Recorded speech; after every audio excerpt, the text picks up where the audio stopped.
গল্পকথন by Kallol chapter 2তে আমাদের আজকের নিবেদন মনোজ বসুর লেখা রায় রায়ানের দেউল। ক্রোশ দশেকের ভিতর গ্রাম নাই, দিগন্ত বিসারি পাকশির বিল। চৈত্র বৈশাখেও এখানে সেখানে পানা ভরা জল, খানিকটা বা পাঁক। রাত্রে ওইসব জায়গায় আলেয়া জলে। তখন মানুষজন কেহ ওদিকে যায় না, যাইবার উপায় থাকে না। সুপারি কাঠের ছোট ছোট নৌকা ও তালের ডোঙা গ্রামের কিনারে ফাঁকায় পড়িয়া পড়িয়া শুকায়। বর্ষায় ভরা বিলের আরেক মূর্তি। শোলা, কলমিলতা ও চেঁচো ঘাস জাগিয়া ওঠে, ডোঙা ছুটাছুটি করে হাজারে হাজারে। এই অঞ্চলের লোকের হামেশাই কিল্লাবাড়ির গঞ্জে যাইতে হয়। বিল ঘুরিয়া অত দূর যাইতে হাঙ্গামা অনেক। বর্ষার সময়টায় সোজা বিল পাড়ি দিয়া যাওয়ার বড় সুবিধা। গ্রাম ছাড়াইয়া ক্রোশ 2 আগাইলে দেখিতে পাইবে অনেক দূরে জলের মধ্যে সবুজ সুউচ্চ দ্বীপের মতো খানিকটা, তার উপর বড় বড় তালের গাছ আকাশ ফুঁড়িয়া দাঁড়াইয়া আছে। আরও আগাইয়া দেখিবে ঝোপ জঙ্গল, ঘরের মটকার মতো উঁচু মাটির স্তূপ। মানুষে নাগাল পায় না এমনই অজস্র নলবন বাতাসে বাজিতেছে। সামনে পিছনে ডাহিনে বাঁয়ে শাঁসা করিয়া জল কাটিয়া ডোঙা ছুটিতেছে। ঠক ঠক করিয়া কাঠের উপর লগির আওয়াজ। দ্রুত গমনশীল মানুষে মানুষে পলকের জন্যে চোখাচোখি, কদাচিৎ 2-1টা আলাপন। নিঃশব্দতার অতলে কথার ধ্বনি ডুবাইয়া দেখিতে দেখিতে আরোহীগুলি নলবনের ফাঁকে ফাঁকে বিলুপ্ত হইয়া যায়। আস্তে ভাই, সামাল, পাথরের ডোঙার তলা ফাঁসবে। তাই তো বটে। নতুন কেহ ডোঙা চালাইতে আসিলে এমন জায়গায় পাথর দেখিয়া চমকিয়া ওঠে। পাহাড় নাকি? না, রায় রায়ানের দেউল। বিলের সেদিকটা একেবারে ফাঁকা, এক গাছি ঘাসের আগাও নাই।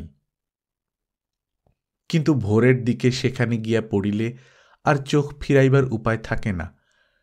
সাদা, বেগুনি, লাল রঙের শাপলা ফুলের মধ্যে পথ হারাইয়া বিভ্রান্ত হইয়া যাইতে হয়।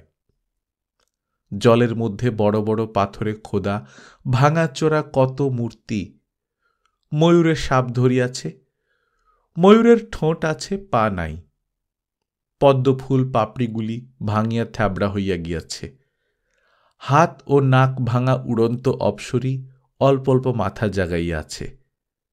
আহাহা, এমন দেউল ভাঙল কে গো? রায় রায়ান নিজেই। এই যে ভাঙা দেউল, এখান হইতে অনেক অনেক দূরে একটি গ্রাম। সে গ্রামের নাম আজকালকার লোকে বলিতে পারে না। একদিন শেষ রাতে সুন্দরী কাঠের ভরা আসিয়া লাগিল সেই গ্রামের ঘাটে। বর্ষার দুর্গম পথ, টিপ টিপ বৃষ্টি পড়িতেছে, বাতাস বহিতেছে।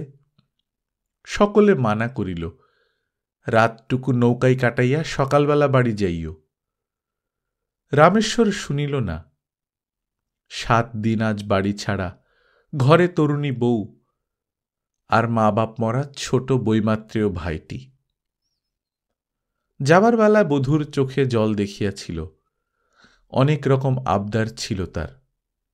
নৌকা খুলিয়া দিয়াও সেদিন রামেশ্বর ভাবিতেছিল, কাজ নাই এই কাঠের ব্যবসা করিতে গিয়া, নামিয়া যাই। ভাবনাকুল মনে ছপ ছপ ছপ ছপ দাঁড় ফেলিয়া পুরো 8টি দিন ও 7 রাত্রি আগে তারা গ্রাম ছাড়িয়া চলিয়া গিয়াছিল। পিচ্ছিল পথে আছাড় খাইয়া জল কাদা মাখিয়া অনেক দুঃখে অবশেষে রামেশ্বর বাড়ি আসিল।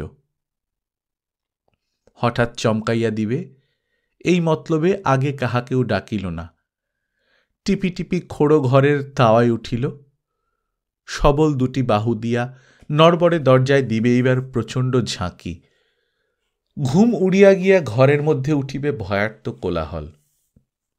তারপর বাহির হইতে পরিচিত উচ্চকণ্ঠের হাসি ফাটিয়া পড়িবে। তারপর দীপ জ্বলিবে। তারপর দরজায় ঘা দিতেই রামেশ্বর হুমড়ি খাইয়া ঘরের ভেতর পড়িল। খোলা দরজা, কেহ নাই। বউকে আর কি বলিয়া ডাকিবে? অন্ধকারে ভাইটির নাম ধরিয়া ডাকিতে লাগিল, মধুকর, মধুকর। সে রাত্রি কাটিয়া দিন আসিল এবং মধুকরেরও খোঁজ হইল। জ্ঞাতি সম্পর্কের এক খুড়া তাহাকে বাড়িতে লইয়া রাখিয়াছেন। খোঁজ হইল না কেবল বধূটির। যাবার দিন বড় কান্না কাঁদিয়া যে বিদায় দিয়াছিল। তারপর দুদিন ধরিয়া গ্রামের মঙ্গলার্থীরা দলের পর দল অফুরন্ত উৎসাহে রামেশ্বরকে সমবেদনা জানাইয়া যাইতে লাগিলেন। বড় অসহ্য হইল। আবার এক রাত্রি শেষে 5 বছরের ভাইটির ঘুম ভাঙাইয়া রামেশ্বর তাহাকে কাঁধে তুলিল। দীর্ঘ লাঠিগাছটি লইয়া তারার অস্পষ্ট আলোকে সাঁকোর ওপর দিয়া সে চোরের মতো গ্রাম নদীটি পার হইয়া গেল। মনের ঘৃণায় দেশ ছাড়িয়া চলিয়া গেল। 20 বছর পরে ঘোড়ায় চড়িয়া লোকজন সৈন্য সামন্ত লইয়া ফিরিয়া আসিলেন রায়রায়ান রামেশ্বর। আজমিরের এক বৃদ্ধ সেনানীর বুকে ছুরি মারিয়া ঘোড়াটি কাড়িয়া আনা। নাম তার কুণ্ডল। সে কি ঘোড়া! এক তাল উঁচু, ছুটিবার সময় যেন বাতাসের সঙ্গে পাল্লা দিয়া চলে। এই 20 বছর রামেশ্বর ভাগ্যের সঙ্গে অবিরাম লড়াই করিয়াছেন। কপালের উপর বঙ্কিম বলিরেখায় অবদ্ধ অক্ষরে সেই সব দিনের কত কি ভয়ঙ্কর কাহিনী লেখা রহিয়াছে। রায়রায়ান জায়গির লইয়া আসিয়াছেন। সেই জায়গিরের দখল লইয়া প্রথমেই বাঁধিল ভরত রয়ের সঙ্গে। ভদ্রার দক্ষিণ পারে খালের মুখে ভরতগড়। কিল্লাবাড়ি হইতে ফৌজদারের কামান আনিয়া প্রাকারের ধারে বসানো হইয়াছে। প্রথম 2 দিন খুব তোপদাগা হইয়াছিল, এখন চুপচাপ। ভরত রায়ের লোক প্রাকারের মুখ কাটিয়া দিয়াছে। গড়ের চারিদিক নদীর জলে কানায় কানায় ভর্তি। ভিতরে কি একটা কাণ্ড চলিয়াছে, কিন্তু বাহির হইতে তাহার এক বিন্দু আঁচ পাইবার জো নাই। সেদিন বড় অন্ধকার রাত্রি। রায়রায়ানের ঘুম নাই। শিবির হইতে খানিকটা দূরে ভদ্রার কূলে আপন মনে পায়চারি করিতেছেন। হঠাৎ খস খস খস। রায়রায়ানের কান খাড়া হইয়া উঠিল। কেয়া ঝাড়ের ভিতরে অতিশয় ক্ষীণ যৎসামান্য আওয়াজ। প্রবল জোয়ারের টান। তাহাতে যে ওই শব্দটুকু না হইতে পারে এমন নয়। রামেশ্বরের তবু সন্দেহ হইল। তীক্ষ্ণ দৃষ্টি বিসারিত করিয়া দেখিতে লাগিলেন। দেখিলেন ঠিক কেয়া জঙ্গলের নিবিড় ছায়ার মধ্যে আগাগোড়া আবৃত করিয়া একখানা বজরা অতি চুপি চুপি উজান ঠেলিয়া যাইতেছে। কাহাকেও ডাকিলেন না। নিজের বিপদের আশঙ্কা মনে হইল না। ওই দিকে লক্ষ্য রাখিয়া তিনি আগাইতে লাগিলেন। পরীক্ষার মুখে আসিয়া পথ আটকাইল। সেখান হইতে দেখিতে লাগিলেন। চোখ অন্ধকারে জ্বলিতে লাগিল। দেখিলেন নৌকা নিঃশব্দে গড়ের পিছনে সংকীর্ণ নালার মুখে আসিয়া লাগিল। সঙ্গে সঙ্গেই কয়টি সাদা পুঁটুলি নালায় গড়াইয়া আসিয়া নৌকায় পড়িল। আর চক্ষের পলক ফেলিতে না ফেলিতে নৌকা পাক খাইয়া সুতীব্র জলস্রোতে বিদ্যুতের বেগে অদৃশ্য হইয়া গেল। রায়রায়ান ছুটিতে ছুটিতে তাঁবুর দিকে ফিরিলেন। খানিকটা দূরে একটি কেওড়া গুড়িতে ঠেস দিয়া মধুকর মৃদুস্বরে বাঁশি বাজাইতেছিল। বড় মধুর বাঁশি বাজায় সে। দ্রুত পদশব্দে চমকিয়া তাহার হাতের বাঁশি পড়িয়া গেল। নিঃশব্দে মধুকর দাদার পাশে আসিয়া দাঁড়াইল। চলো। কোথায়? রানায়ের মোহনায়। রানায়ের মোহনা ক্রোশ 15-16 দূরে। গাংটা সেখানে চারিমুখ হইয়া গিয়াছে। ভরত রায়ের সঙ্গে দেবগঙ্গার চাকলাদারের সম্প্রীতি খুব বেশি। নৌকা যদি সেদিকে যায় তবে রানাই হইতে ডাইনে মোড় ঘুরিবে। স্থলপথে আগে গিয়া সেখানে ঘাঁটি দেওয়ার দরকার। মুহূর্ত মধ্যে 8 জন টালি সৈন্য প্রস্তুত হইয়া মাঠের প্রান্তে আসিয়া দাঁড়াইল। অশান্ত কুণ্ডল মাটির উপর খুর দাপাইতে লাগিয়াছে। এতক্ষণে রায়রায়ণের মুখে হাসি ফুটিল। ঘোড়ার কাঁধে করাঘাত করিয়া বলিলেন, থাম থাম বেটা, সবুর সয় না বুঝি? আচ্ছা, আমি চললাম আগে আগে, তোমরা এসো শিগগির। মাঠ ভাঙিয়া কুণ্ডল ছুটিল। নদীকূলে ঘোড়া ছাড়িয়া দিয়া রামেশ্বর মোহনার মুখে অপেক্ষা করিতে লাগিলেন। মধুকরেরা পৌঁছিল তখন কৃষ্ণা দশমীর চাঁদ দেখা দিয়াছে। নিষুপ্ত জেলেপাড়া, ঘাটে অগণিত ডিঙা বাঁধা। এক একটা ডিঙার ছোঁয়ের মধ্যে সকলে প্রস্তুত হইয়া বসিলেন। রাত্রি শেষ হইয়াছে, ঝাপসা ঝাপসা জ্যোৎস্না। সেই সময় জলের উপর বজ্রার ছায়ামূর্তি দেখা দিতেই গুড়ুম। বজ্রা হইতেও জবাব আসিল। তীরের উপর গাছে গাছে পাখিরা ত্রস্ত হইয়া কলরব শুরু করিয়াছে। অকস্মাৎ অনেকগুলি কণ্ঠের আর্তনাদ। ঝপঝপ শব্দে মাঝ নদীর জল ছিটকাইয়া উঠিল। বজ্রা চরকির মতো পাক খাইতে লাগিল। রামেশ্বর তীব্র আনন্দের চিৎকার করিয়া উঠিলেন, হাসিল। 10টি ডিঙা সকল দিক হইতে বজ্রা ঘিরিয়া ধরিল। জল রক্তে রঙিন হইয়া গিয়াছে। একগুচ্ছ কালো চুল জলের টানে একবার ভাসিয়া সেই মুহূর্তে অতলে তলাইয়া গেল। মাল্লা কজন গলুয়ে পড়িয়া কাতরাইতেছে। মধুকর লাফাইয়া ভিতরে ঢুকিল। ক্ষণপরে বাহির হইল ছোট একটি তোরঙ্গ লইয়া। সমস্ত এই? মধুকর বলিল, হ্যাঁ দাদা, তন্ন তন্ন করে খুঁজে দেখেছি, আর কিছু নেই। এসো দেখি। রামেশ্বর ঢুকিতে যাইতেছিলেন, ইঙ্গিতে মধুকর নিরস্ত করিল। মৃদুকণ্ঠে বলিল, ওর মধ্যে রয়েছেন ভরত রায়ের স্ত্রীকন্যা আর গড়ের আরও 5-7 জন মেয়ে লোক। বজ্রকণ্ঠে রামেশ্বর বলিলেন, ডাক দাও পুরুষ লোক যে আছে। মধুকর বলিল, পুরুষ কেউ নেই। ভরতের মেজ ছেলে ওদের নিয়ে পালাচ্ছিলেন, তিনি ঘায়েল হয়ে ভেসে গেছেন। ভয়ে সকলে এখন মরার মতো, আপনি আর ওদিকে যাবেন না। মুহূর্তকাল ভাবিয়া রায়রায়ান কুলে নামিয়া আসিলেন। একজনকে বলিলেন, খোলো তো তোরঙ্গ, দেখি আমাদের ছোট রায় কি নিয়ে এলেন। ডালা তুলিতেই মণিমুক্তা ঝকঝক করিয়া উঠিল। খুশি মুখে মধুকরের পিঠে থাবা দিয়া রামেশ্বর বলিলেন, বেশ বেশ, এবারে তুমি নিজে রামনগর চলে যাও। তোরঙ্গ শুদ্ধ দেওয়ানজির হাতে দাও গিয়ে। গড়ের কাজে টাকার অভাব আর হবে না। আর এরা থাকবেন বন্দিশালায়, কোনো অসুবিধা না হয় দেখবে। মনের আনন্দে রামেশ্বর কুণ্ডলের পিঠে গিয়া বসিলেন। সেদিন সন্ধ্যার পূর্বেই রায়রায়ণের গোলায় ভরতগড় ধসিয়া চুরমার হইয়া গেল। সেদিক দিয়া না আসিল কোনো প্রতিবাদ, না পাওয়া গেল একটা মানুষের সাড়ার শব্দ। অনেক কষ্টে পরীক্ষা পার হইয়া সৈন্যরা গড়ে ঢুকিয়া দেখে, যা ভাবা গিয়াছিল তাই। সকলে পলাইয়াছে, জিনিসপত্রের কিছুই পড়িয়া নাই। বারুদখানায় পয়ঃপ্রণালী খুলিয়া খালের জল তোলা হইয়াছে। গড়ের শূন্য কক্ষগুলি খা খা করিতেছে। বিজয়োল্লাসে রামেশ্বর রামনগর ফিরিয়া চলিলেন। নিজ নামে নগরের পত্তন হইয়াছে মাত্র। যুদ্ধ বিগ্রহের মধ্যে কাজ বড় বেশি অগ্রসর হইতে পায় নাই। অসমাপ্ত চত্বরের প্রান্তে অতি প্রাচীন এক বকুল গাছ। শ্রান্ত রামেশ্বর অপরাহ্নবেলায় প্রাসাদ কক্ষ হইতে নবনির্মিত নগরীর দিকে অলস দৃষ্টিতে চাহিয়া চাহিয়া দেখিতেছিলেন।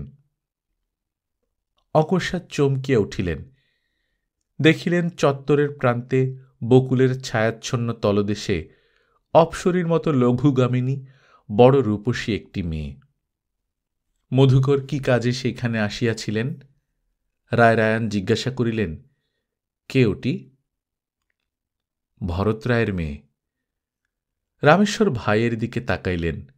মুখের ওপর দিয়া কৌতুক হাস্য মৃদু খেলিয়া গেল।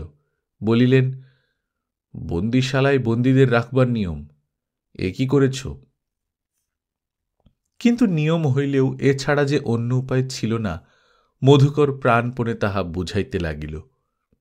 কারণ বন্দিশালাটা ঠিক নিরাপদ নয়।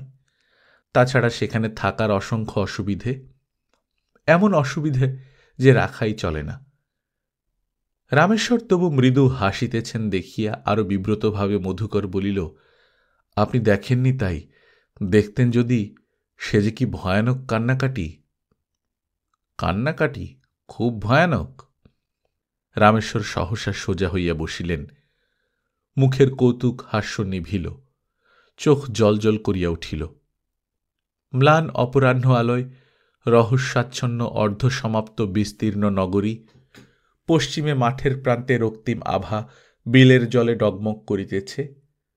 দূরে আরো দূরে সীমাহীন নিবিড় অরণ্যশ্রেণী। ২০ বছর আগেকার একটি গরিব খোড়ো ঘর অকস্মাৎ রায়রায়ণের চোখের সম্মুখে ফুটিয়া উঠিল। ঘরের মধ্যে বিদায় যাত্রার আয়োজন, কথা নাই, নির্বাক বিদায় চিত্র। ঘাটে সুন্দরী কাঠ আনিবার নৌকা প্রস্তুত হইয়া ডাকাডাকি করিতেছে। ঘরের মধ্যে একটি কথা নাই, চোখ ভরিয়া গৌর গাল দুটি বহিয়া জল আসে, মুছাইয়া দিলে তখনই আবার ভরা চোখ, অফুরন্ত, বাধা দিয়া ঠেকাইবার জো নাই। সহসা হা হা করিয়া যেন স্বপ্ন ভাঙিয়া রায়রায়ণ হাসিয়া উঠিলেন। হাসিতে হাসিতে জিজ্ঞাসা করিলেন, ভরতরায়ের মেয়েটা দেখতে কেমন মধুকর? মুখ লাল করিয়া অন্যদিকে চাহিয়া মধুকর কোনো প্রকারে জবাব দিল, ভালো।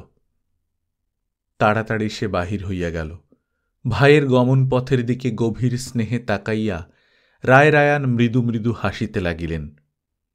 কিশোর বয়সে ইহাদেরই পাগলামি বড় মিঠা লাগে। মধুকর চলিয়া গেলেও অনেকক্ষণ হাসি পাইতে লাগিল। প্রাঙ্গণের কাছাকাছি একদিন মেয়েটার সঙ্গে মুখোমুখি দেখা হইয়া গেল।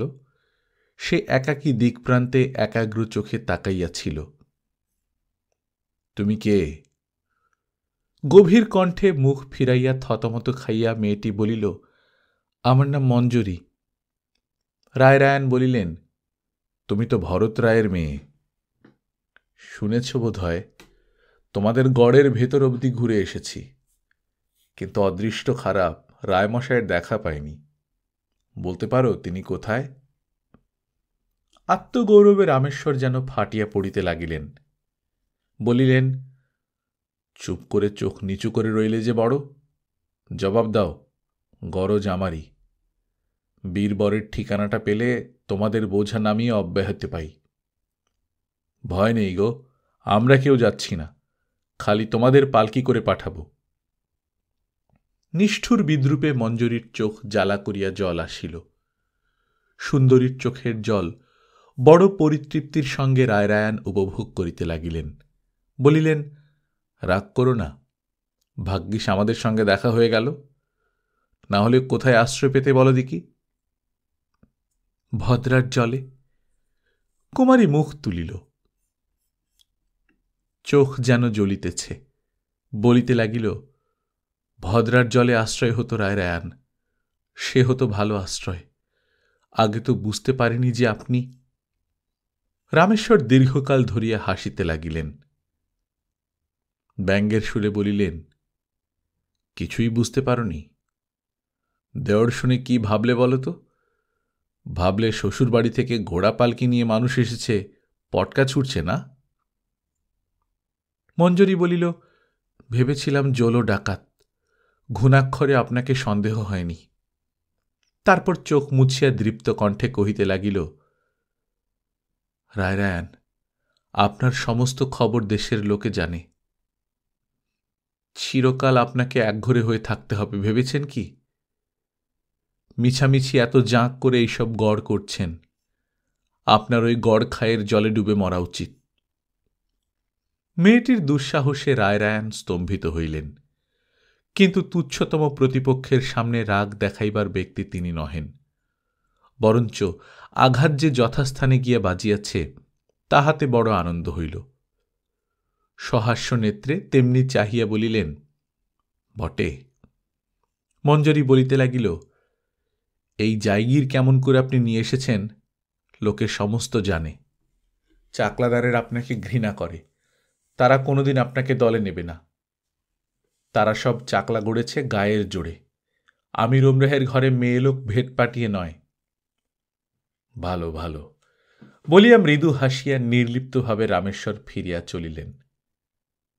কয়েক পা গিয়া মুখ ফিরাইয়া হাসিতে হাসিতে বলিলেন, তোমাকেও তবে একটা সুখবর দিয়া যাই। আমি রোমরাদের ঘরে তুমিও যাবে, দুঃখ নেই। আমি কোনো পক্ষপাত করি নে। অবনতমুখী পাষাণ প্রতিমার ন্যায় মঞ্জরী শুনিতে লাগিলেন। রামেশ্বর বলিতে লাগিলেন, সুখে থাকবে বুঝলে, আগামী বুধবার যেতে হবে, প্রস্তুত থেকো। কিন্তু ওই মুখের কথাই। বুধবার তারপর 2-3টা কাটিয়া গেল, কিন্তু কোথায় বা রামেশ্বর, আর কোথায় তাহার সেই যাওয়ার আয়োজন? মানুষ ও পশু পাশাপাশি খাটিয়া দিনের পর দিন নগর গড়িয়া তুলিতেছে। বড় বড় নৌকায় দেশ বিদেশের কাঠ পাথর আসিয়া জড়ো হইতেছে। সেই পাথর ভাঙার শব্দ, করাতে কাঠ চিরিবার শব্দ। আজ কোথায় নতুন একটা স্তম্ভ উঠিতেছে, এই কোন দিকে কি একটা ধসিয়া পড়িল, লোকজন কাতারে কাতারে ছুটিতেছে, তাড়া খাইয়া আবার উল্টা দিকে ছুটিতে লাগিল। দীর্ঘদিন কোন দিক দিয়া কাটিয়া সন্ধ্যা হইয়া যায়। রাত্রির অন্ধকার গভীর হইতে গভীরতর হয়। তখন শত শত কামারশালায় জ্বলন্ত হাপড়ের পাশে হাতুড়ির ঘায়ে লোহার উপর আগুনের ফুলকি উড়িতে থাকে। হাতুড়ি বাজে ঠং ঠং ঠং। দেওয়ান জীবনলালের উপর জায়গির ও গড় তৈরির সমস্ত ভার। তার তিলার্ধ বিশ্রাম নাই। জায়গিরের বিধি ব্যবস্থা তবু কতক কতক হইয়াছে, কিন্তু গড়ের কাজ যে কবে মিটিবে সে এক বিশ্বকর্মা ছাড়া কেহ বলিতে পারে না। রাত্রে শুইয়া জীবনলালের মাথায় নূতন নূতন মতলব জাগে। পরীক্ষা খোঁড়া হইয়াছে, তার ওদিকে উঠিবে আকাশভেদী প্রাচীর। চারিদিকে 4টি সিংহ দরজা। দুর্গদ্বার হইতে 4টি সোজা রাস্তা সিংহ দরজা ফুঁড়িয়া পরীক্ষার সেতুর উপর পৌঁছিবে। গভীর রাত্রি পর্যন্ত ভাবিয়া ভাবিয়া জীবনলাল মতলব খাড়া করেন। দিনের কাজকর্মের শেষে প্রসন্ন চোখে তাকাইয়া তাকাইয়া দেখেন, সুন্দর সুবৃহৎ রাজধানী আকাশের নিচে ধীরে ধীরে মাথা তুলিয়া উঠিতেছে। নগরে ফিরিয়া কদিন অল্প কিছু বিশ্রাম লইয়া রায়রায়ানও এইসব কাজের মধ্যে একেবারে ডুবিয়া গেছেন। খুব ভোরবেলা ঘড়াং করিয়া দরজা খুলিবার মুখে একদিন একটু আধটু তাহার গলার আওয়াজ পাওয়া যায়। বন্দিনীদের পাঠাইয়া দিবার এখনো কোনো উপায় হয় নাই। মধুকর তাহাদের তদারক করে। সমস্ত দিন সে প্রায় এইসব লইয়া থাকে। তারপর গভীর রাত্রে সকলে শুইয়া পড়িলে অনেকক্ষণ অবধি নির্জন অলিন্দে বসিয়া আপন মনে বাঁশি বাজায়। সে সময় ঘুম ভাঙা শয্যায় রামেশ্বরেরও এক একদিন মনে হয়, তাহার বড় যত্নে বড় কঠিন শ্রমে গড়া নগরীর উপর মধুকরের বাঁশি নিষুপ্ত রাত্রে মাঠের দিগন্ত হইতে স্বপ্ন কুহুকিনীদের ডাকিয়া আনিতেছে। একদিন নির্জনে রামেশ্বর হঠাৎ আসিয়া মঞ্জরীর সামনে দাঁড়াইলেন। শোনো। সপ্রশ্ন দৃষ্টিতে মঞ্জরী চাহিল। এক মুহূর্ত থামিয়া রামেশ্বর বলিতে লাগিলেন, সেদিন আমার সম্বন্ধে তুমি মিথ্যা অভিযোগ করছিলে, ওসব শত্রুদের রটনা। এ কয়দিনে মঞ্জরী অনেক বুঝিয়াছে, চোখের জল একেবারে মুছিয়া ফেলিয়াছে। কৌতুক চঞ্চল চোখ দুটি নাচাইয়া সে চলিয়া যাইতেছিল। বাধা দিয়া রামেশ্বর বলিয়া উঠিলেন, বিশ্বাস করলে কিনা বলে যাও। মঞ্জরী কহিল, এ সাফাইয়ের দরকার কি রায়রায়ান? আমি তো আপনার বিচারক নই। রায়রায়ান বলিলেন, তুমি আমায় বিয়ে করো। খিলখিল করিয়া মঞ্জরী হাসিয়া উঠিল। অনেকক্ষণ চাপিয়া ছিল, আর পারিল না। ক্রুদ্ধ হইয়া রামেশ্বর বলিলেন, তোমাকে আজই দিল্লি পাঠাতে পারি জানো, আর তার অর্থ কি তাও বোধহয় বোঝাতে হবে না। পারেন তা? বলিয়া চোখে মুখে হাসির দীপ্তি তুলিয়া তাহাকে নিতান্ত অগ্রাহ্য করিয়া প্রগল্ভা তরুণী চলিয়া গেল। ইহার পর প্রায়ই দেখা হইতে লাগিল।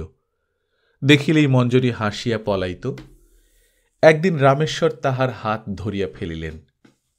তখনই ছাড়িয়া দিয়া বলিলেন, জোর করবার শক্তি আছে মঞ্জরী, কিন্তু মন তা চায় না। বলিতে বলিতে গলার স্বর ভারী হইয়া উঠিল। এই যেন সে লোক নয়, সজল কণ্ঠে রামেশ্বর বলিলেন, আমার জীবনের খবর তুমি জানো না, কিন্তু আর এই যুদ্ধ বিগ্রহ ভালো লাগে না। এখন শান্তিতে একটু মাথা গুঁজে থাকতে চাই। মঞ্জরী শান্তভাবে শুনিতে লাগিল, পলাইবার চেষ্টা করিল না।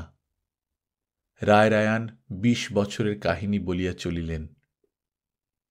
সমস্ত বলিয়া গভীর নিঃশ্বাস ফেলিয়া চুপ করিলেন। ধীরে ধীরে মঞ্জরী চলিয়া গেল। বিকেলবেলা মঞ্জরী একখানা আয়না পাঠাইয়া দিল, সেই সঙ্গে ছোট্ট একটু চিঠি। তারপরে যে ২০ বছর কেটে গেছে রায়রায়ান যুদ্ধবিগ্রহে ব্যস্ত ছিলেন, সম্ভবত আয়নায় চেহারা দেখবার ফুরসত হয়নি। তাই একটা আয়না পাঠিয়ে দিলাম। চিঠি পড়িয়া রামেশ্বর অনেকক্ষণ গুম হইয়া রহিলেন। ভ্রুকুটি ভীষণ মুখে শুধু বলিলেন, আচ্ছা। ভরতগড়ের রানীর কানে পৌঁছিল তার দুরন্ত মেয়ে রায়রায়ানের সঙ্গে একটা কাণ্ড করিয়া বসিয়াছে। এবারে রায়রায়ানের প্রতিহিংসা, ইহা যে কি বস্তু! রামেশ্বর অল্পদিন দেশে আসিয়াছেন, তবু চাকলাদারের ঘরের শিশুটি অবধি তাহা বুঝিয়া ফেলিয়াছে। সকলের আহার নিদ্রা বন্ধ হইল, কিন্তু যাহাকে লইয়া এত বড় ব্যাপার সে দিন রাত দিব্য হাসিয়া খেলিয়া বেড়াইতে লাগিল। ছিঁড়িয়া ছিঁড়িয়া সেই চিঠি শতকুটি করিয়াও রায়রায়ানের রাগ মেটে না। তারপর এক সময় সত্য সত্যই তিনি আয়না দেখিতে বসিলেন। ২০ বছর ভাগ্যের সঙ্গে নিদারুণ লড়াই হইয়াছে। সর্বাঙ্গে তার প্রতিটি আঘাতের চিহ্ন। সমস্ত মাথার মধ্যে একটি কালো চুল নাই। মুখের উপর যে ছায়া পড়িয়াছে তাহা দেখিয়া নিজেরই প্রাণ আতঙ্কে কাঁপিয়া ওঠে। এ তরুণী ব্যঙ্গ করিবে ছাড়া আর কি? ২০ বছর আগে বেদনাবিদ্ধ যে যুবক গৃহত্যাগ করিয়াছিল, তাহার এক বিন্দু চেহারা আর খুঁজিয়া পাইবার উপায় নাই। সাদা চুলের রাশি ২ হাতে ঢাকিয়া ধরিয়া আয়নার সম্মুখে বসিয়া রায়রায়ান রামেশ্বর সেই সব দিনের কথা ভাবিতে লাগিলেন। অকস্মাৎ সমস্ত রামনগর চঞ্চল হইয়া উঠিয়াছে। পথে ২ জন লোক একত্র হইলেই একটি মাত্র কথা, একজন শান্ত্রীকে হীরার আংটি বকশিস দিয়া ভরতগড়ের বাণী বৃত্তান্ত শুনিলেন। শুনিয়া বুকের রক্তে ফুল রাঙাইয়া শ্মশানকালীর পূজার জন্যে গোপনে পাঠাইয়া দিলেন। ভরতরায় অগ্রবর্তী, সঙ্গে আরও ৪ জন চাকলাদার, সকলে মিলিয়া রামনগর ধ্বংস করিতে আসিতেছেন। সৈন্য আসিয়া ২ ক্রোশের মধ্যে ঘাঁটি দিয়া বসিয়াছে। অলিন্দে সেদিন আর মধুকরের বাঁশি বাজিতেছে না, সেইখানে গুপ্ত মন্ত্রণা বসিয়াছে। মধুকর শত্রু শিবির আক্রমণ করিতে চায়। কৃষ্ণপক্ষের রাত্রি, আকাশে চাঁদ ওঠে নাই। মধুকর জেদ ধরিয়াছে এই আঁধারে আঁধারে নিঃসাড়ে দলবল লইয়া শত্রু শিবিরে ঝাঁপাইয়া পড়িবে। রামেশ্বর মাথা নাড়িলেন। অসম্ভব, একেবারে অযৌক্তিক কথা। ৫ চাকলাদারের সমস্ত শক্তি সমবেত হইয়াছে, তার সামনে রায়রায়ানের নবনিযুক্ত ঢালির দল কয়টি বানের মুখে কুটার মতো ভাসিয়া চলিয়া যাইবে। পদশব্দ। কে? এতক্ষণে দেওয়ান জীবনলাল আসিয়া পৌঁছিয়াছেন। জীবনলাল দৌড়তে গিয়াছিলেন। হাঁপাইতে হাঁপাইতে আসিয়া খবর বলিতে লাগিলেন, দেবগঙ্গার চাকলাদার বলিয়া পাঠাইয়াছেন, সকলের আগে ভরতরায়ের পুরো মহিলাদের সসম্মানে পাঠাইয়া দিতে হইবে। তাঁরা গিয়া যদি বলেন কোনো দুর্ব্যবহার হয় নাই, সন্ধির বিবেচনা তারপর। মধুকর লাফাইয়া উঠিল, কাজ নেই দাদা, ওদের পাঠানো হবে না, আমি সর্দারদের ডাকি। কিন্তু ইহা কাজের কথা নয়। রামেশ্বর ভাইকে শান্ত করিয়া বসাইলেন। জিজ্ঞাসা করিলেন, দেওয়ানজি, গড়ের বাকি কত? জীবনলাল বলিল, শেষ হইতে অন্তত আরো ৬ মাস। তখন ৫টা কেন, ৫০টা চাকলাদার এলেও পিছু হটব না, কিন্তু এখন যা বলে মেনে নিতে হবে। মধুকর গর্জিয়া উঠিল, এই অপমান! উপায় নেই বলিয়া জীবনলাল ম্লান হাসিল, বলিল, চোখের সামনে এইসব ভেঙে ছারখার করবে আমি বেঁচে থাকতে দেখতে পারব না রায়রায়ান। মধুকর খানিক চুপ করিয়া থাকিয়া বলিল, বেশ, কিন্তু হাঙ্গামার মধ্যে যাবার আগে গড়ের বন্দোবস্ত শেষ করে ফেলা উচিত ছিল নাকি? ওরা আসবে এটা তো জানা কথা। এবার রামেশ্বর কথা কহিলেন, বলিলেন, জানা কথা কি বলছো মধুকর? এই স্বপ্নেও ভাবা যায়নি। চাকলাদারেরা চিরদিন নিজেদের মধ্যে লাঠালাঠি করে আসছে, আজকেই কেবল এক হল। এরা মতলব করেছে সুবে বাংলায় আর নতুন জায়গিরদার ঢুকতে দেবে না। জীবনলাল কহিল, আর ভরতরায়ও নানা মিথ্যে রটনা করেছে। স্ত্রীকন্যা বেইজ্জত হয়েছে বলে সকলের কাছে কেঁদে কেঁদে বেরিয়েছে। মধুকর শেষ প্রস্তাব করিল, তবে আমরা পালাই, ভরতকে জব্দ করব, মেয়েদের নিয়ে ঢাকার দিকে চলে যাই। জীবনলালের তাহাতেও মহা আপত্তি, বলিল, সে হয় না, তাহলে মানুষ না পেয়ে আক্রোশ পড়বে রামনগরের ওপর, সমস্ত শ্মশান হয়ে যাবে। এবারে সন্ধি হোক, আমি কথা দিচ্ছি ছোটরায়, 6 মাস পরে 10 গুণ শোধ তুলব। আরও অনেকক্ষণ ধরিয়া অনেক জল্পনার পর রামেশ্বর সকালবেলায় শিবিকার ব্যবস্থা করিতে হুকুম দিলেন। চত্বরের প্রান্তে বহু প্রাচীন শাখাবহুল সেই বকুল গাছ, ফুল ঝরিয়া ঝরিয়া বাতাসকে গন্ধমন্থর করিতেছে। তাহারই ছায়াতলে দাঁড়াইয়া রায়রায়ার নিঃশব্দে বিদায়যাত্রা দেখিতেছিলেন। সবুজ কিংখাবে মোড়া হাঙরমুখো মাঝের ঝালরদার শিবিকাখানি ওইটি মঞ্জরির। রামেশ্বর একাকী দাঁড়াইয়া দাঁড়াইয়া দেখিতেছিলেন। হঠাৎ নূপুরের শব্দে পেছনে তাকাইলেন। মঞ্জরি রূপে অলঙ্কারে বেশের পরিপাট্যে ঝলমল করিয়া আসিয়া চুপ করিয়া দাঁড়াইল। রায়রায়নের মুখ কালিবর্ণ হইয়া গেল। ইহারাজ বিজয়ী। তরুণীর মুখে চোখে সেই অহংকার যেন ফুটিয়া পড়িতেছে। মৃদুস্বরে মঞ্জরি বলিল, যাচ্ছি। রামেশ্বর অন্যদিকে মুখ ফিরাইয়া রহিলেন। মঞ্জরি বলিতে লাগিল, আপনাদের যত্নে বড় সুখে ছিলাম, আপনাদের আতিথ্যের কথা বাবাকে বলব। স্বরটা রায়রায়নের কাছে ব্যঙ্গের মতো ঠেকিল। রূঢ়স্বরে জবাব দিলেন, বেশ, বলো, একটা কথাও বাদ দিও না। একটা দীর্ঘ নিঃশ্বাস পড়িল। বলিতে লাগিলেন, আমার ইচ্ছে হচ্ছে কি, ডিঙাই করে তোমাদের ভদ্রার মাঝখানে নিয়ে তলা ফুটো করে ছটফট করে ডুবে মরো, কিন্তু সে তো হবার জন্যই মধুকর আর জীবনলালের জ্বালায়। সহসা মুখ ফিরাইয়া দেখিলেন, হয়তো বুঝিবার ভুল হইয়াছে। মঞ্জরি দুটি আয়ত চোখের গভীর দৃষ্টিতে তাহার দিকে চাহিয়া আছে। চোখের কোণে অশ্রু টলমল করিতেছে। ঝরঝর করিয়া সেই অশ্রু গণ্ড বহিয়া ঝরিতে লাগিল। রামেশ্বর সেই দিকে চাহিয়া ক্ষণকাল চুপ করিয়া রহিলেন। তারপর ম্লান হাসিয়া বলিলেন, তুমি গিয়ে স্বচ্ছন্দে সব কথা বলতে পারো। এইসব অট্টালিকা জায়গির স্বপ্নের মতো এসেছে, আবার যদি চলে যায় আমার কিচ্ছু ক্ষতি হবে না। রাজকন্যা তাড়াতাড়ি হেঁট হইয়া রায়রায়নের পদধূলি লইল। বলিল, আমি সমস্ত শুনেছি। এই রাজ্যপাট আপনার বীরত্বের ইনাম। ইচ্ছে হলে এর চতুর্গুণ এখনই আজকেই আবার আপনি তৈরি করতে পারেন। রামেশ্বর ম্লান হাসিয়া মাথার পলিত কেশের উপর হাত বুলাইতে লাগিলেন। বলিলেন, আর পারিনে। 20 বছর পরে আয়নায় দেখলাম সত্যিই বুড়ো হয়েছি, দেহে বল নেই। এখন এসব শেষ করে গরিবের ছেলে হয়ে আবার খোড়ো ঘরে যেতে ইচ্ছে হয়। তোমায় আমি দিল্লি পাঠাচ্ছিলাম, আরও কত অত্যাচার হয়েছে হয়তো।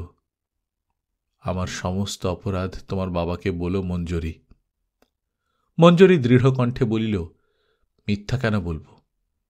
রামেশ্বর অবাক হইয়া চাহিলেন। মঞ্জরি বলিতে লাগিল, দিল্লিতে আপনি কখনো পাঠাতেন না সে আমি জানি। আপনার মনের সমস্ত কথা আমিও জানি। যাবার বেলা তাই প্রণাম করতে এলাম। বলিতে বলিতে সে থামিল। মুখের উপর এক ঝলক রক্ত নামিয়া আসিল। জোর করিয়া সংকোচ কাটাইয়া বলিতে লাগিল, বাবা এবার অনেক আয়োজন করে এসেছেন, আমি না গেলে অনর্থ হবে। আমি তাই ফিরে যাচ্ছি। আপনার রাজধানী গড় নাওয়ারা। সমস্ত ব্যবস্থা ঠিক করে আমাকে নিয়ে আসবেন, তাই বলতে এলাম। নিয়ে আসব? সম্মোহিত দৃষ্টিতে চাহিয়া থাকিয়া রামেশ্বর ধীরে ধীরে মাথা নাড়িতে লাগিলেন। বলিলেন, তুমি কি সত্যি কথা বলছ?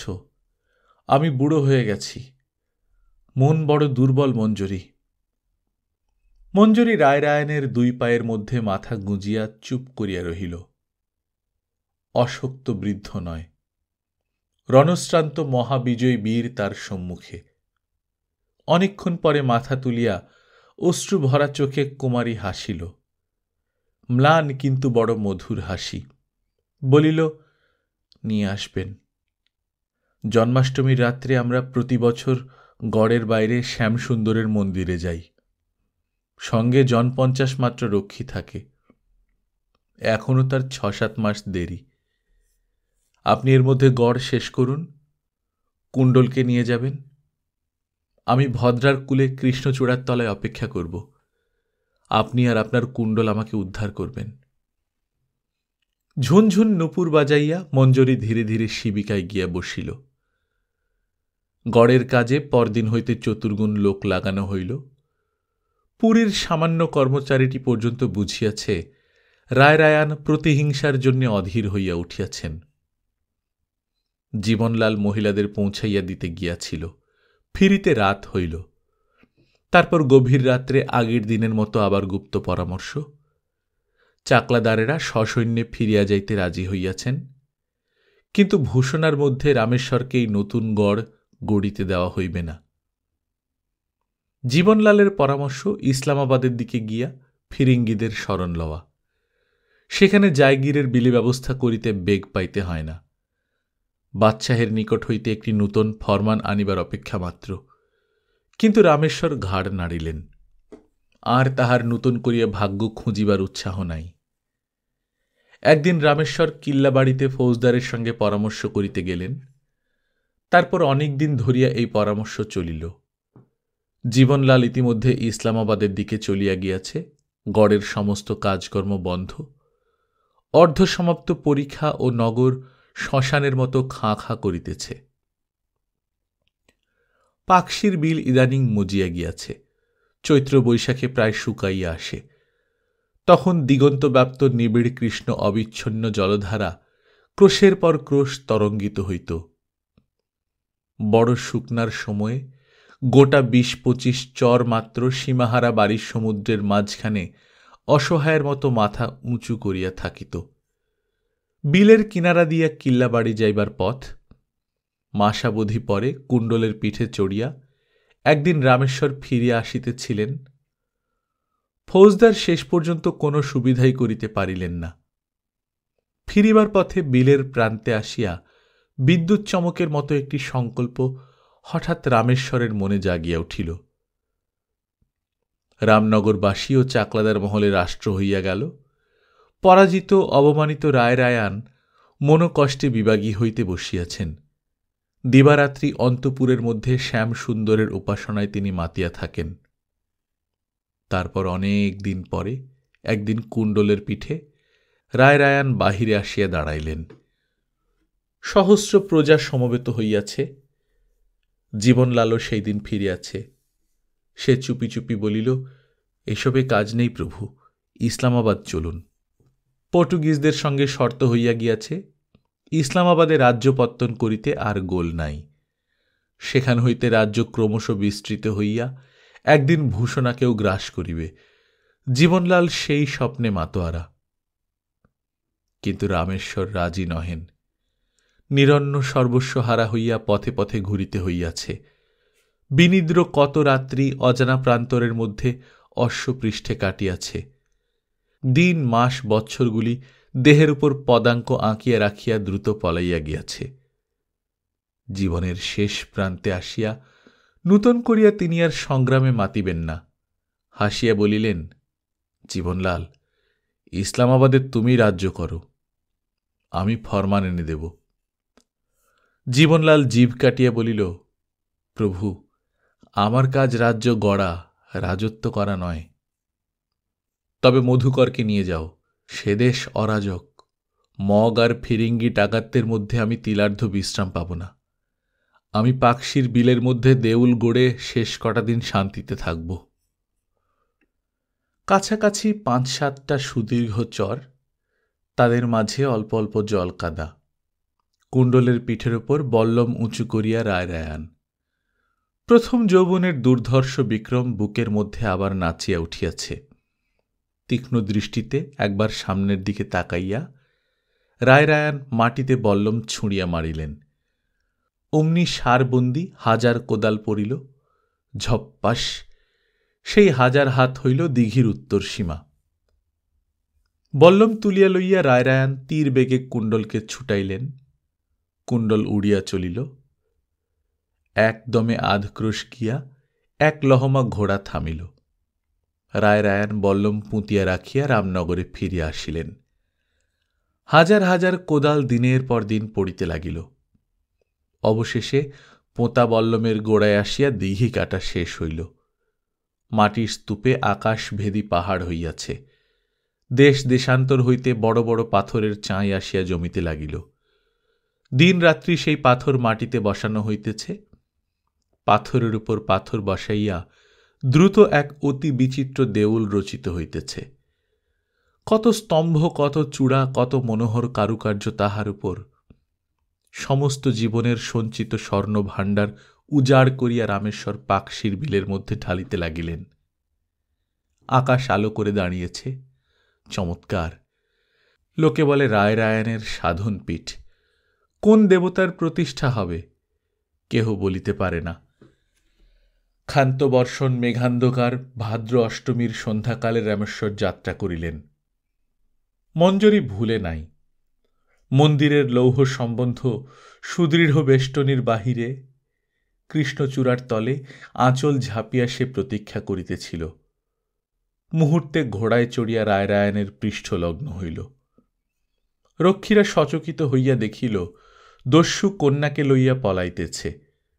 কড়কড় করিয়া মেঘ ডাকিয়া মুষলধারে জল নামিল। কুণ্ডল তীর বেগে ছুটিল। কুণ্ডলের কে অনুসরণ করিয়া পারিবে? দেখিতে দেখিতে ঘোড়া নিখোঁজ হইয়া গেল। রামনগরে যখন পৌঁছিল তখন শেষ রাত্রি। পিঠের উত্তরীয় খুলিয়া রামেশ্বর কুমারীর দেহবল্লরী ধীরে ধীরে বাহুতে ধরিয়া তুলিলেন। পদ্মের পাপড়ির মতো চক্ষু দুটি মুদিয়া মঞ্জরী ক্লান্তিতে এলাইয়া রহিয়াছে। মেঘ ভাঙা ক্ষীণ জ্যোৎস্না আসিয়া পড়িয়াছে তার ঘুমন্ত মুখের উপর। গভীর স্নেহে মুহূর্তকাল রামেশ্বর সেই মুখের দিকে চাহিলেন। তারপর অতি সন্তর্পণে তাহাকে সুকোমল উষ্ণ শয্যার উপর শোয়াইয়া দিলেন। মধুকরের ডাক পড়িল। আনন্দের প্লাবন রামেশ্বরের অন্তর ভরিয়া ছাপাইয়া বাহিরে আসিতেছে। পরাজয়ের সমস্ত গ্লানি নিঃশেষে ভাসিয়া গিয়াছে। রামেশ্বর বলিলেন, মঞ্জরী রইলেন? দিনের বেলায় নয়, কাল সন্ধ্যার পর আঁধারে আঁধারে বজরায় করে ওকে পৌঁছে দিও। আমি দেউলের দরজায় প্রতীক্ষা করব। মধুকর বলিল, এখনই যাচ্ছেন কেন? আপনি বড় ক্লান্ত, কিছুক্ষণ বিশ্রাম করুন। রামেশ্বর কহিলেন, অবসর কোথায় ভাই? এখনো মন্দিরের চূড়ায় সোনার কলসি বসানো হয়নি। কত কাজ বাকি। কাল দেবীর প্রতিষ্ঠা হবে, এর মধ্যে প্রস্তুত হতে হবে তো। হাসিয়া তখনই তিনি রওনা হইয়া গেলেন। দিঘির জল কাকচক্ষুর মতো টলমল করিতেছে। সকালের সোনার আলোয় দেউল জলের উপর ছায়া ফেলিয়া দাঁড়াইয়া আছে। নিঃশ্বাস ফেলিয়া রায়রায়ান অসমাপ্ত কাজটুকু সমাধা করিতে লাগিয়া গেলেন। লোকজন আর বেশি নাই, অনেকেই বিদায় হইয়া গিয়াছে। দেউল শীর্ষে সোনার কলসি বসানো হইল। সার চন্দনে সমস্ত প্রকোষ্ঠ অনুলিপ্ত করা হইল। সহস্র ঘৃতের দীপ জ্বালানো হইল। রাত্রে জ্বালা হইবে। ডিঙার পর ডিঙা ভরিয়া আসিতে লাগিল পাকশি বিলের সমস্ত পদ্ম ফুল। এত ফুল রায়রায়ানের পূজায় লাগিবে। রাত্রির 2 প্রহর অতীত হইয়াছে। রায়রায়ানের গুপ্ত পূজা, সেজন্য সন্ধ্যার আগেই সমস্ত লোক দেউল হইতে বিদায় করিয়া দেওয়া হইয়াছে। আর কেহ নাই। লোকালয় হইতে বহুদূরে প্রকাণ্ড বিলের নিঃশব্দ পাষাণপুরীর মাথায় অনন্ত তারকা শ্রেণী। কক্ষের দীপাবলি একের পর এক নিভিয়া আসিতেছে।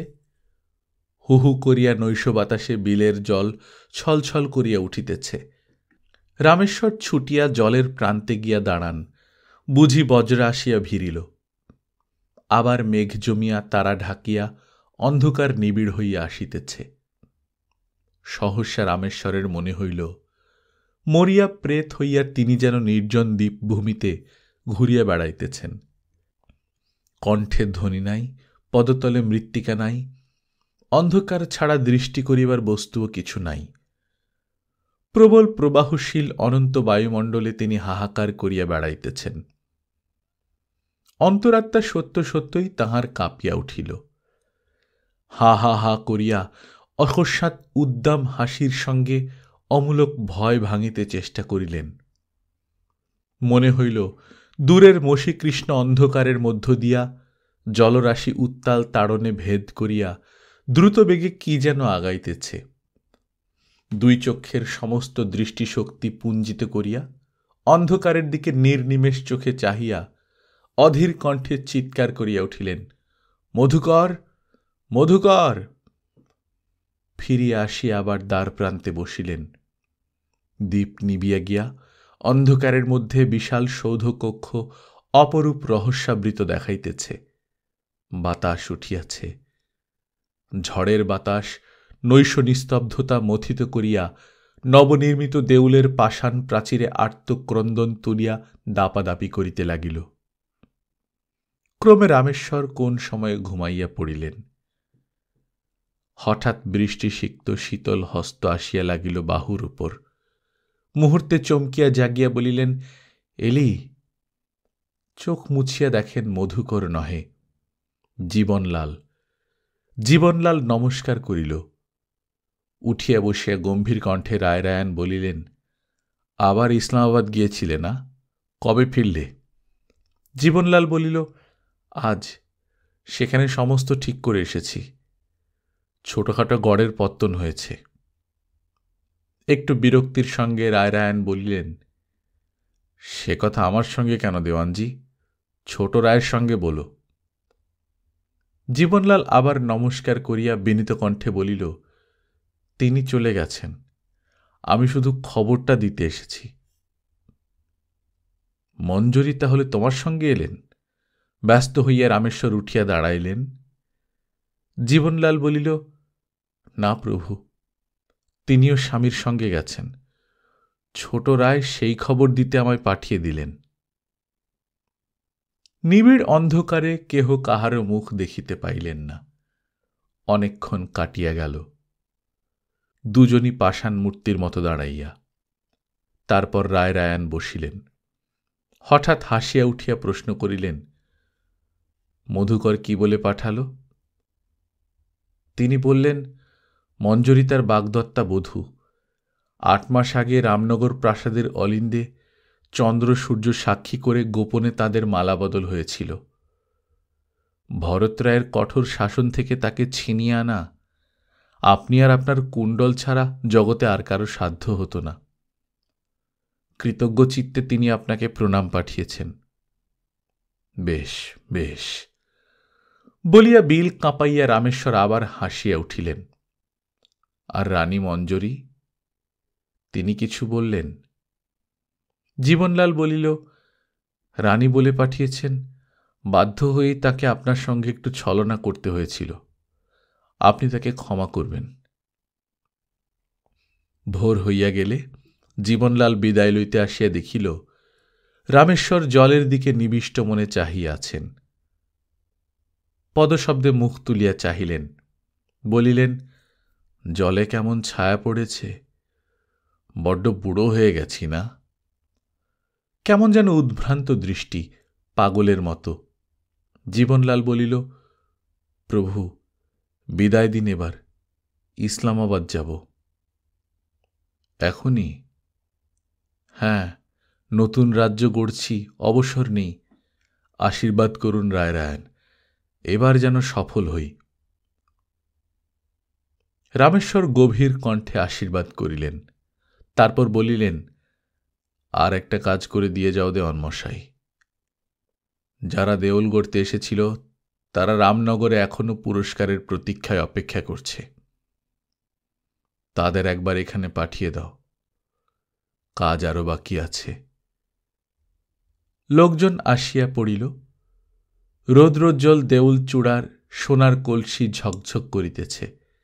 রামেশ্বর দেখাইয়া ইঙ্গিত করিলেন নামাইয়া আনিতে। কাল এমনি সময়ে কত কষ্টে কত কৌশলে কলসি ওখানে বসানো হইয়াছে। গাঁতি দিয়া খুঁড়িয়া খুঁড়িয়া আবার তাহা খসাইয়া আনা হইল।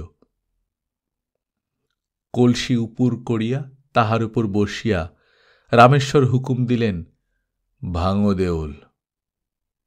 রায়রায়ণ প্রকৃতিস্থ নাই, সকলে বুঝিল।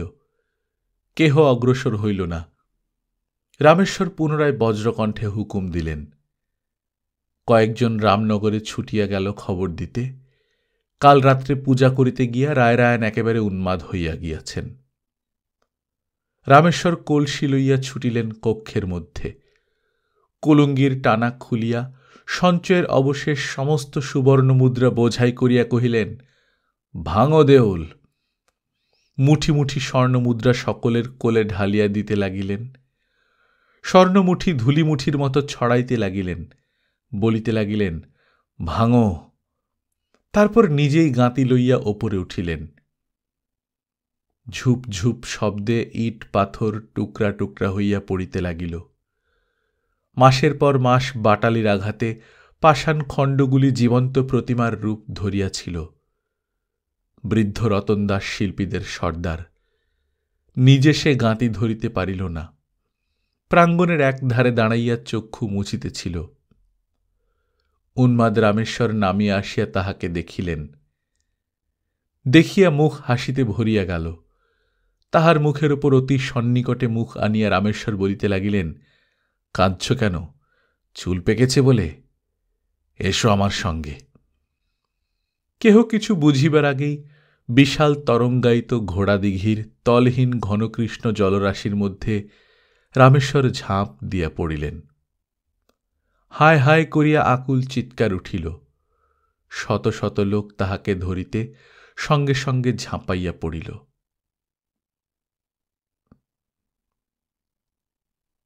এখন যুদ্ধ বিগ্রহের দিনকাল নাই। সেকালের দুর্ধর্ষ চাকলাদারেরা মরিয়া গিয়াছে। সুস্থ স্বচ্ছন্দ নিরুদ্বিগ্ন বাংলাদেশ। সেই অগ্নিবর্ষী তোপগুলিরও পরমাগতি লাভ হইয়াছে। কামারের আগুনে পুড়িয়া কতক হইয়াছে কয়েদের বেড়ি কিংবা রাস্তা তৈরির রোলার। কতগুলো নদীর পলিমাটিতে একেবারেই লুকাইয়া গিয়াছে। গ্রামে ঘুরিতে ঘুরিতে তবু কদাচিৎ ধুলামাটি মাখা দুই একটার হঠাৎ দেখা পাইয়া যাইতে পারো। হয়তো কোনো অশ্বত্থ তলায় বিলুপ্ত বংশ প্রাচীন অতিকায় কঙ্কালের মতো রোদ বৃষ্টির মধ্যে পড়িয়া আছে। মহাকাল পদাঘাতে ঠেলিয়া রাখিয়া গিয়াছে। ইদানিং রাখালেরা গরু ছাড়িয়া দিয়া তাহার উপর বসিয়া বাঁশি বাজায়। এমনই একটা কিল্লাবাড়ির ঘাটে পড়িয়া রহিয়াছে, দেখিতে পাইবে। সেইটা থাকায় তাহার গায়ে ডোঙা বাঁধার বড় সুবিধা হইয়াছে। কিন্তু সাবধান, ফুটফুটে জ্যোৎস্না দেখিয়া রাত্রে কোনোদিন ওই ঘাট হইতে ডোঙা খুলিয়া দিও না। সহস্র সহস্র ফুটন্ত শাপলা তোমাকে দিগ্ভ্রান্ত করিবে। লগি ঠেলিতে ঠেলিতে হঠাৎ এক সময় পাষাণ স্তূপে ধাক্কা খাইবে। তাকাইয়া দেখিবে একেবারে রায়রায়ণের দেউলের কাছে আসিয়া পড়িয়াছ। নিষুপ্ত রাত্রে দ্বীপের ওপর তালগাছের ফাঁকে ফাঁকে তেরছা হইয়া পড়া জ্যোৎস্না হঠাৎ বাতাস উঠিয়া নলবন বাজিয়া উঠিবে। মনে হইবে নির্জন ধ্বংসাবশেষ দেউলে রায়রায়ণ হাহাকার করিয়া বেড়াইতেছেন। ত্রস্ত হইয়া যেদিকে ডোঙা ঘুরাইবে দেখিতে পাইবে সেকালের প্রস্তরীভূত অসংখ্য অপ্সরা, ময়ূর ও পদ্মফুল। অল্প অল্প মাথা তুলিয়া তাহারা তাকাইয়া থাকিবে। আলেয়ার মতো পথ ভুলাইয়া সমস্ত রাত্রি তোমাকে ঘুরাইয়া লইয়া বেড়াইবে। ফিরিবার পথ খুঁজিয়া পাইবে না।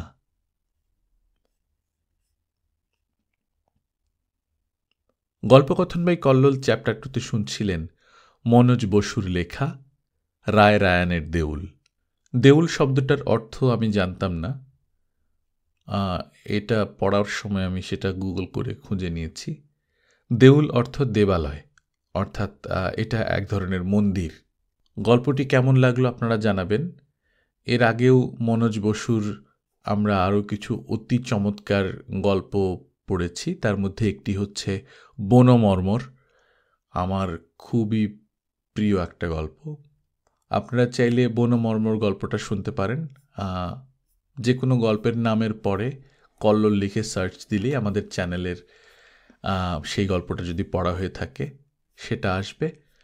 আর এটা ছাড়াও আমাদের চ্যানেলের হোম পেজে গিয়ে অথবা প্লেলিস্টে গিয়ে মনোজ বসুর নামে যে প্লেলিস্ট আছে সেই প্লেলিস্ট থেকে আপনারা শুনতে পারেন। আরেকটা গল্প আছে যেটা মনে পড়ছে, রাজা। রাজা গল্পটাও বেশ সুন্দর। রায়রায়ণের দেউল আমাদের এই চ্যানেলে মনোজ বসুর করা 29তম গল্প। এটা ছাড়াও আমরা আরও 28টা গল্প পড়েছি, আপনারা প্লেলিস্ট থেকে শুনে নিতে পারেন। সামনে আমরা আরও গল্প পড়ব। গল্প পাঠ ভালো লাগলে আপনারা বন্ধুদের সঙ্গে শেয়ার করবেন। নিজে ভালো থাকবেন, আশপাশের লোকজনকে ভালো রাখবেন। টাটা।